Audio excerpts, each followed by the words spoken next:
Hey everyone! Welcome back to your favorite pirate crew! Today we're going to talk about Crocodile being Luffy's mom. If you would like to see more about One Piece on our channel, please leave your thumbs up and subscribe to join our pirate crew! With One Piece being such a great series and full of mysteries, fans always go to great lengths when it comes to making different theories about the stories. Many of them focus on big issues, such as Joy Boy, the Lost Century, Shanks, within other interesting and more engaging topics. Some, however, prefer to focus on some more mundane aspects of the world of One Piece. One such theory deals with the identity of Luffy's mother, who some crazy theorists believe to be none other than the former warlord, Crocodile. Yeah, I know, it sounds absurd, but there are even data points that would prove this theory. In today's video, we will present some of them, and at the end, you will leave in the comments what you think about all this crazy stuff. Now, let's get into the theories about the nicknamed crocomom. When we think about this theory, it has one main problem, and that is that Crocodile appears as a man in One Piece. Okay, in no way was he drawn during the events of the story with female features. However, in 2009, when Impel Down arc was being published weekly in the manga, he made his first debut, Crocodile Meets Monkey D. Luffy, and Emperor Ivankov, nicknamed Iva, when he reveals that he has known Crocodile since he was a rookie pirate. This line, along with the others that we will discuss a little later, became the basis of crocomom theory. The theory first appeared on the internet in 2011, but the original post, which many supporters of the theory reference, has been deleted. Ivankov has previously stated something particularly interesting for Crocodile. He threatens to reveal a secret from the former warlord, taunting him with the name Croco Boy as the conversation goes on. Iva also says that he might just reveal Crocodile's past here, if he stepped out of line. Crocodile's official Vira card also confirmed that he received something from Iva, probably something fundamental to the secret. Coincidentally, around the same time their shared past is revealed, Iva debuted her hormonal gender-changing powers through her Akuma no Mi. With that, the stars slowly began to align. Crocodile used to be a woman, but received the male hormones from Iva's fruit, and thus became a man. The closeness of their relationship being revealed and the debut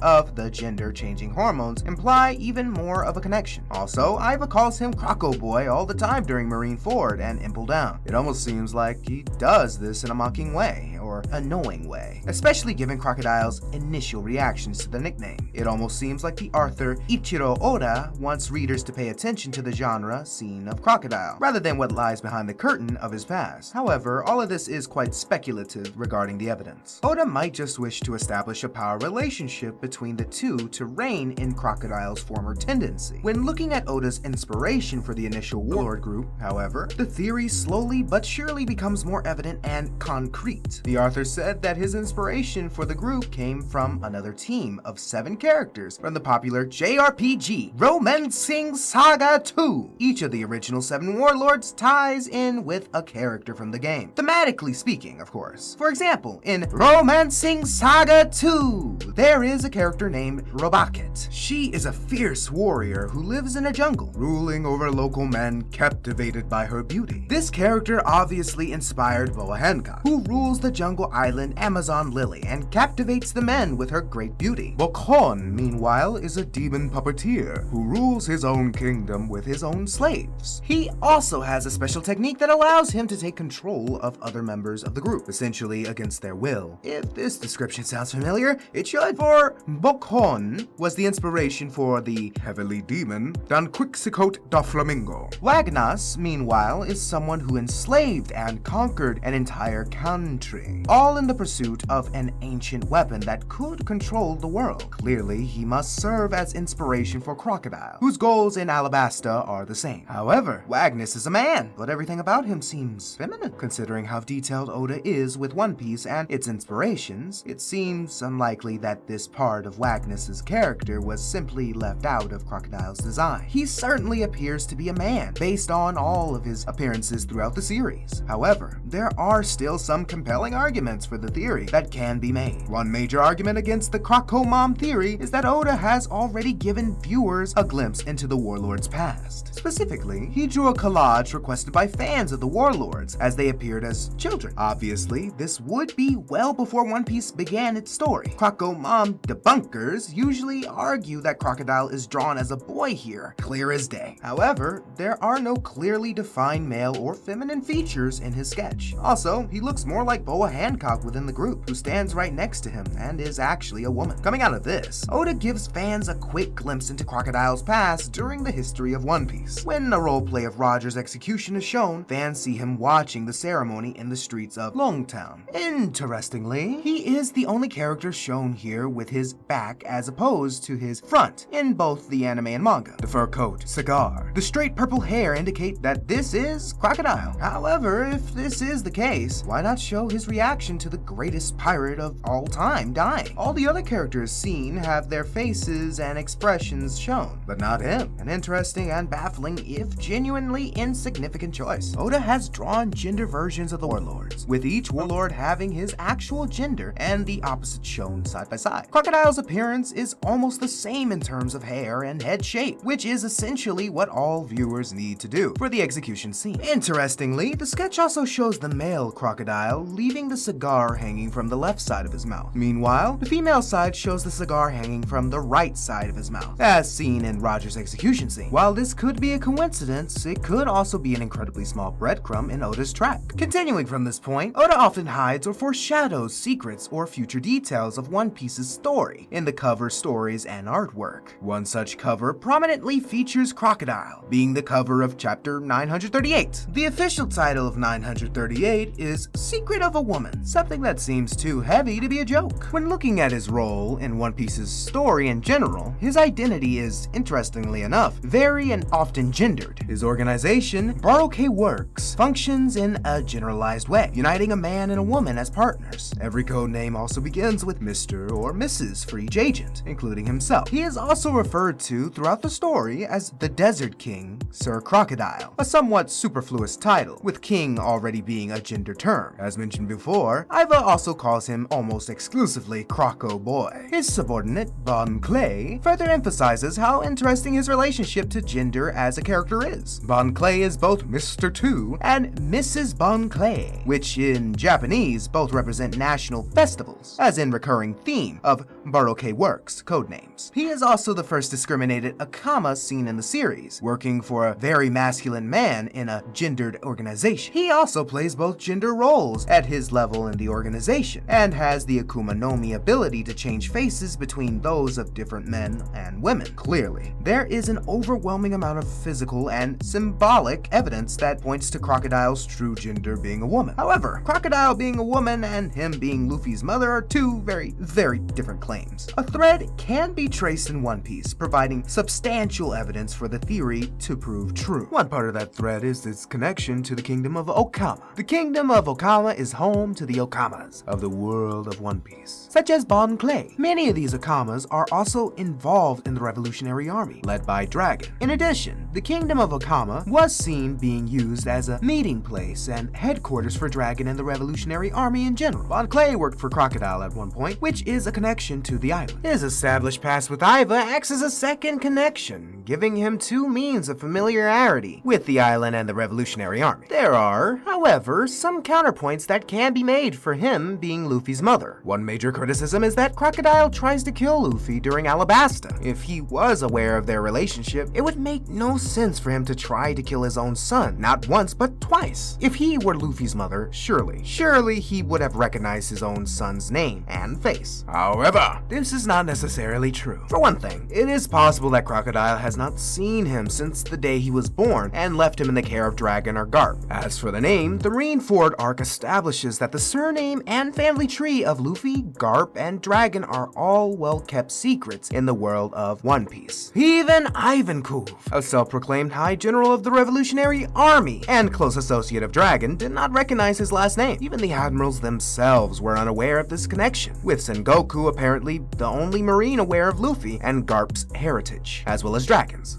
Finally, A main counter is that the two must have similarities if they are related, which they certainly are. Both inspire undying loyalty in their crews, and, more specifically, their first companions, seen with Da's bones for Crocodile and Zoro for Luffy. It was also said that Crocodile also had his dreams crushed by Whitebeard, essentially making him a version of Luffy who gave up on his dreams. This is further emphasized by the lectures he gives Luffy, telling him to give up on his dreams, as the pirate world is cruel. There are also two separate mob specials from the anime, where Luffy bears a striking visual resemblance to Crocodile. However, all of this can be a bit subjective in how it is viewed. Much of the evidence presented so far is based on literary elements that only the author can know. So what hard evidence is there, really, that indicates that Crocodile is Luffy's mother? After Luffy's parentage is revealed in Marineford, Crocodile's behavior and actions become incredibly out of character. It is also worth noting that he did not receive a reaction to the news of Dragon being Luffy's father, similar to his lack of response to Roger's execution. The first out of character action he takes is to interrupt Ace's execution when it serves almost no benefit to him. The excuse he gives here further emphasizes how suspicious this is, being that he didn't want to see Sengoku prove victory. This is an incredibly unconvincing excuse, and arguments against his mistrust cite Luffy inspiring Crocodile in Marineford. However, Luffy does nothing in Marineford that he didn't do during Impel Down or Alabasta. Crocodile is also unlikely to have had any off-screen change of heart for essentially no reason, which simply isn't much like what Oda usually works on his characters. Shortly thereafter, he and Da's bones pull Mihawk aside to allow Luffy to pass unharmed. Incredibly questionable is him ordering his only remaining loyal men to help fight the strongest swordman in the world, all to protect the rookie who ruined his goals and dreams. While it makes sense not to try to kill Luffy with all his friends around, Crocodile certainly has no obligation to help him. Mihawk even questions Crocodile's motivations here, which the latter cites as simply not being in the best mood at the moment. However, why does he have to be in a bad mood? He has escaped from prison with his one loyal man and is ready to escape back to the Grand Line after the war. The answer is that he has just discovered that he tried to kill his own son not once but twice. Finally, he takes on Akainu, arguably the strongest soldier in the entire Marine War, just to buy time for Luffy and Jinbei to escape. He not only buys them time, but he helps them, using a sablus to carry them to a waiting tri-vulgar law, which can provide medical attention. This is an incredibly telling moment, considering the stakes involved on Crocodile's part. He was also previously characterized as being more than happy to leave the weak, broken, powerless, useless behind, in a battle or not. Oda could have had many other characters like Marco, helping Luffy and Jinbei stay safe, but he chose Crocodile. Shortly after that, the manga also shows him alongside Whitebeard's captains and pirates, who are essentially his sworn enemies. However, why would he spend the entire war protecting Luffy, even saving him at the end, as well as making a final stand with Whitebeard's pirates for him? A mother's love overcomes everything, even if your son sent you to an underwater prison and you lost your job. Despite everything we've said so far, it's possible that you still find this theory absurd, which it's the natural reaction, yeah.